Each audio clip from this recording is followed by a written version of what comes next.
My name is Dr. Gus Leotta. I'm an orthopedic surgeon subspecializing in sports medicine. Reverse, shoulder replacements means reversing the orientation of the shoulder joint. So if you consider a shoulder joint, this is being the socket and this is being the ball.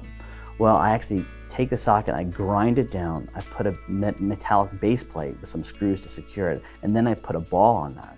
And then from the ball, I cut the ball off and put a spike that goes down into the humerus bone or arm bone with a socket.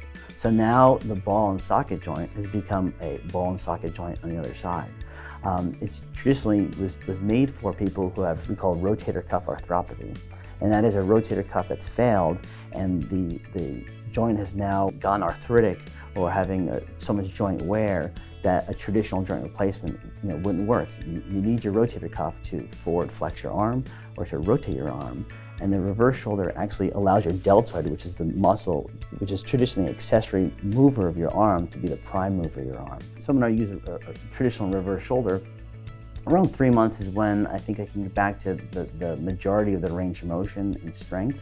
The book answer for carrying limits is always 15 pounds, and I've had people who stretch those limits. For shoulder resurfacing or just a minimalist approach, there's no restrictions. So if I have a younger person, maybe in their 40s, who has a arthritic joint, and I want to save them from their limitations, I'll use this limited approach to get them back. And I've had people do powerlifting. I've had 70-year-olds still compete in lifting competitions based on using those prostheses. It's incredible.